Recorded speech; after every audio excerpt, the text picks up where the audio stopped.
नमस्कार। हमने पिछले वीडियो में देखा था कुपोषण के बारे में हम बात कर रहे थे, तो हमने वहां पर विटामिन कुपोषण की बात की। विटामिन कुपोषण किसे कहते हैं, यानी यदि भोजन में लंबे समय तक विटामिन की कमी रहती है तो उसे विटामिन कुपोषण कहते हैं। फिर हमने कई सारे विटामिनों की बात की थी, vitamin A, vitamin B1, B2, B3, vitamin C और विटामिन डी। इनसे होने वाले रोगों की भी, इनकी कमी से होने वाले रोगों की भी हमने बात की थी। इस वीडियो में बात करेंगे प्रोटीन कुपोषण की। प्रोटीन कुपोषण किसे कहेंगे, तो लंबे समय तक यदि भोजन में प्रोटीन की कमी रहती है, यदि प्रोटीन अवयव नहीं रहता है तो इसको हम प्रोटीन कुपोषण कहते हैं। भोजन की कमी के कारण हो सकता है या फिर भोजन में प्रोटीन की कमी के कारण हो सकता है। प्रोटीन भोजन का बहुत प्रमुख अवयव है। तो प्रोटीन का क्या उपयोग है शरीर में, तो शरीर निर्माण और शरीर की मरम्मत, ये दोनों कार्य प्रोटीन के द्वारा होता है। हमारे शरीर का जो निर्माण है, ऊतकों का निर्माण, यह प्रोटीन के द्वारा होता है। और शरीर को ऊर्जा भी मिलती है, शरीर की मरम्मत भी प्रोटीन के द्वारा होती है। इससे प्रोटीन बहुत अहम है, बहुत जरूरी है। प्रोटीन की ज्यादा आवश्यकता किनको रहती है, तो जो छोटे बच्चे हैं, जो भी विकास कर रहे हैं, उनका शरीर बढ़ना है, अभी वृद्धि और विकास होना है, उन बच्चों को प्रोटीन की अधिक आवश्यकता होती है। ऐसे जो गर्भवती महिलाएं हैं, उन महिलाओं को प्रोटीन की अधिक आवश्यकता होती है, क्योंकि उनके गर्भ में शिशु होता है, तो शिशु के लिए भी, उसके निर्माण के लिए प्रोटीन की आवश्यकता होती है। ऐसे ही किशोर अवस्था है, जो टीन एज जिसे कहते हैं, 13 से 19, जब 13, 14, 15 बोलते हैं 19 तक, यह जो टीन एज है, इस टीन एज में हमारा शरीर ज्यादा विकास करता है, ज्यादा बढ़ता है, तो इस समय भी हमको प्रोटीन की अधिक आवश्यकता होती है। अब यदि प्रोटीन की कमी रहती है भोजन में, तो फिर कौन से रोग हो सकते हैं, तो प्रोटीन की कमी से दो प्रमुख रोग होते हैं, हमको याद रखना है परीक्षा की दृष्टि से, पूछे जाने की दृष्टि से। तो पहला रोग है क्वाशी-ओरकोर रोग।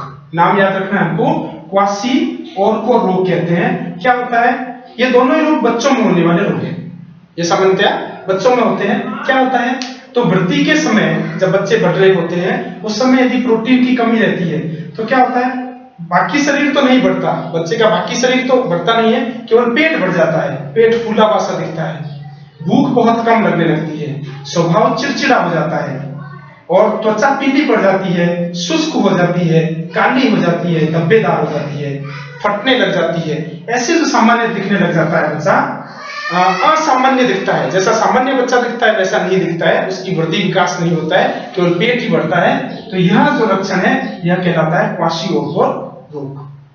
दूसरा रोग है मेरिस्मस रोग। इसका ही मिलता जुलता है, उसमें भी प्रोटीन की कमी से होता है, शरीर सूख करके दुर्बल हो जाता है, एकदम कमजोर हो जाता है, और आंखें कांतिहीन हो जाती है, अंदर की ओर धंस जाती है, आंखें अंदर की ओर धंस जाती है, तो यह रोग कहलाता है मेरिस्मस रोग। कई बार परीक्षा में पूछ लेते हैं प्रोटीन की कमी से होने वाले रोग लिखिए, उनके नाम बताइए, तो क्वाशी-ओरकोर और मेरिस्मस दो रोग हैं।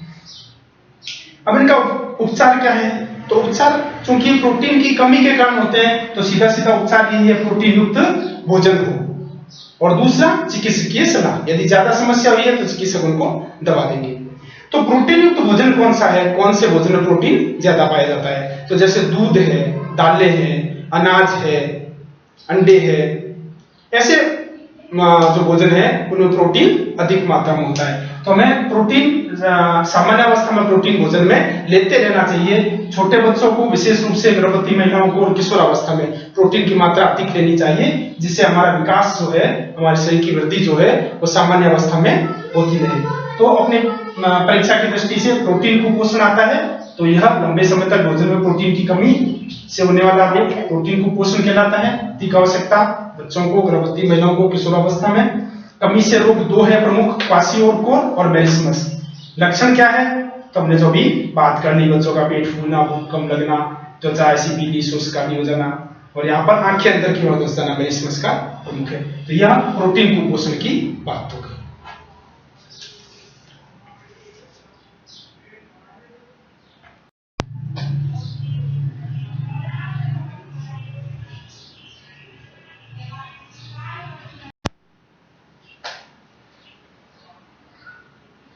तो प्रोटीन कुपोषण के बाद अब बात करते हैं खनिज कुपोषण की। तो खनिज कुपोषण किसे कहते हैं, तो भोजन में लंबे समय तक खनिज लवणों की कमी रहती है यदि, तो उसे खनिज कुपोषण कहते हैं। खनिज भी हमारे शरीर में बहुत कम मात्रा में होते हुए भी बहुत ज्यादा हमारे उपयोगी होते हैं। तो कौन कौन से खनिज है हम देखते हैं। तो खनिज कुपोषण भोजन में लंबे समय तक खनिज लवणों की कमी, यह कम मात्रा में लेकिन हमारे शरीर के लिए, हमारे शरीर के संचालन के लिए, हमारी पेशियों के, तंत्रिकाओं के संचालन के लिए बहुत ज्यादा महत्वपूर्ण होते हैं। तो देखिए हमारे शरीर में कौन कौन से खनिज लवण होते हैं और उनका क्या क्या कार्य है और वो किन किन पदार्थों में हमको मिलते हैं। तो जैसे पहला है सोडियम। सोडियम हमको साधारण नमक में, मछली में, मांस में, अंडे में, दूध में, इन सब पदार्थों में पाया जाता है, हमको मिल जाता है। इसका कार्य क्या है, तो मांसपेशियों का संकुचन, जो मांसपेशियां संकुचित होती है, फैलती है, संकुचन, तंत्रिकीय आवेश जो है हमारे शरीर में उनका संचरण, शरीर में विद्युत अपघटन और संतुलन शरीर का, ये सब कार्य सोडियम का होता है। जो नमक खाते हैं उसमें सोडियम मिल जाता है, इसके द्वारा ये सब काम होते हैं। ऐसे दूसरा आता है पोटेशियम। सभी खाद्य पदार्थों में होता है, इसलिए हमको अलग से कुछ भी सोडियम, पोटेशियम इनके लिए चिंता करने की आवश्यकता नहीं, सामान्य सभी पदार्थों में मिल जाते हैं। ये इसके भी वो सब काम है जो कि सोडियम के हैं। इसके अलावा विभिन्न कोशिकीय क्रियाओं का संचालन भी इसके द्वारा होता है, पोटेशियम के द्वारा। तीसरा है कैल्शियम। तो कैल्शियम दूध में, अंडे में, हरी सब्जियों में, इनमें मिलता है। प्रमुख काम क्या है, इसका काम है विटामिन डी के साथ हड्डियों और दांतों को मजबूत बनाना। हड्डियों दांतों से संबंधित है कैल्शियम। कैल्शियम की कमी से ही हमारी हड्डियां कमजोर हो जाती है, कमजोर होती है तो कई बार जल्दी टूटने की रहती है। ऐसी पीड़ाएं जो होती है वो कैल्शियम की कमी के कारण होती है। तो कई बार डॉक्टर बताते हैं कि कैल्शियम की कमी महिलाओं में हो जाती है सामान्यतया, या आयु बढ़ने के बाद में कैल्शियम की कमी रहती है। तो कैल्शियम दूध, अंडे, हरी सब्जियों में मिलता है, तो यह हमको पर्याप्त मात्रा में लेने चाहिए जिससे हमारे शरीर में कैल्शियम की कमी नहीं हो। फिर आता है चौथा तत्व फास्फोरस।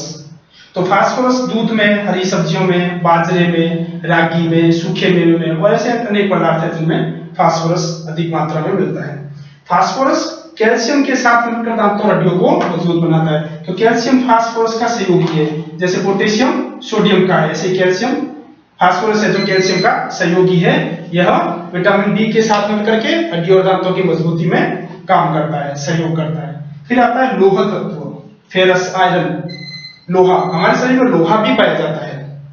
तो यह अंडे में, मांस में, रक्त में, बाजरे में, रागी में, दही में, सब्जियों में, गाजर में, गुड़ में, इन सब में पर्याप्त मात्रा में पाया जाता है।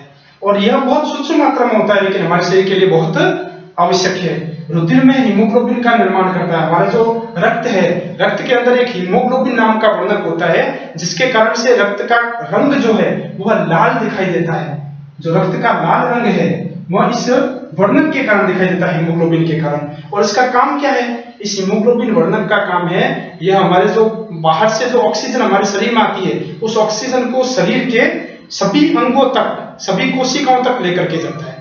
हमारे शरीर में हम जानते हैं बाहर से जब ऑक्सीजन आती है तो फुफ्फुस में जाती है, फिर वो फुफ्फुस से पूरे शरीर में वहां जो ऑक्सीजन है उसको ले जाने का कार्य यह हीमोग्लोबिन करता है। और वापस जो कार्बन डाइऑक्साइड बनती है कोशिकाओं में वहां से ला करके और बाहर तक छोड़ने का, फुफ्फुस तक लाना और फुफ्फुस के द्वारा बाहर छोड़ना, तो फुफ्फुस तक लाने का कार्य यह हीमोग्लोबिन वर्णक करता है जो रुधिर के अंदर रहता है। इस हीमोग्लोबिन वर्णक का प्रमुख तत्व होता है यह लोह तत्व आयरन। यह आयरन है जो इसका प्रमुख तत्व होता है। ऐसे ऊतकों का ऑक्सीकरण, जो मैंने अभी बात कही, ऑक्सीकरण प्रत्येक कोशिका तक ऑक्सीजन को लेकर के जाता है, तो वह कार्य हीमोग्लोबिन में इस फेरस के द्वारा, इस आयरन के द्वारा किया जाता है। आगे के अध्याय में हम और पढ़ेंगे इसके बारे में डिटेल से। अगला तत्व आता है आयोडीन। तो नमक में, समुद्री भोजन में, हरे पत्तों वाली सब्जियों में, लवणों में और काले नमक में यह आयोडीन पाया जाता है। सामान्यतः आजकल आता भी है, विज्ञापनों में कहते हैं आयोडीन वाला नमक, तो नमक में होता है आयोडीन।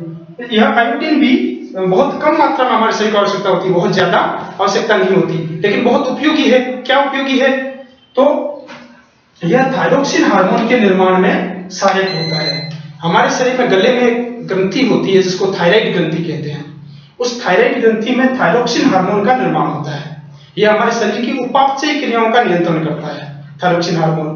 तो इस आयोडीन के कारण से थायरोक्सिन हार्मोन का जो निर्माण है वह प्रभावित होता है, तो इसलिए यह आयोडीन भी आवश्यक होता है। इन सब में इन पदार्थों में ये सब तत्व पाए जाते हैं और इनकी यह कार्य हमको मोटे मोटे तौर पर थोड़ा याद रखना चाहिए। अब इसकी कमी से कौन से रोग होते हैं? तो जो प्रमुख है खनिज लवणों की कमी में, तो एक तो रोग है एनीमिया। एनीमिया रोग किसकी कमी से होता है? तो लोह तत्व, जो हमने अभी बात की थी, आयरन, फेरस, इसकी यदि कमी होती है हमारे भोजन में, हमारे शरीर में कमी हो जाती है, तो एनीमिया रोग हो जाता है, यानी रक्त की कमी, शरीर में जो रक्त कम हो जाता है तो वह एनीमिया कहलाता है। चेहरा पीला पड़ जाता है, थकान रहती है, कमजोरी रहती है, बालकों में सामान्यतः होता है, बच्चियों में होता है, तो यह होने की ज्यादा रहती है गुंजाइश। यदि लोहा कम है शरीर में तो शरीर में रक्त कम हो जाता है, तो उपचार यही है, उसको लोह तत्व की अधिकता दी जाती है, आयरन की गोलियां दी जाती है चिकित्सकीय परामर्श से। ऐसे दूसरा रोग है गलगंठ रोग या घेंगा रोग। जब आयोडीन की कमी होती है तो यह जो थायराइड ग्रंथि है फूल जाती है, फूल करके गला लटक जाता है, इसको कहते हैं घेंगा रोग। यह आयोडीन की कमी से होता है। तो ये दो महत्वपूर्ण रोग है खनिज लवणों से, खनिज लवणों की कमी में, एक एनीमिया और दूसरा गलगंठ। एनीमिया होता है आयरन की कमी से और गलगंठ रोग होता है आयोडीन की कमी से। एनीमिया आयरन की कमी से, फेरस की जो लोहा है उसकी कमी से, और यह गलगंठ है जो आयोडीन की कमी से। दो इसके अलावा कैल्शियम की कमी से भी रोग होते हैं।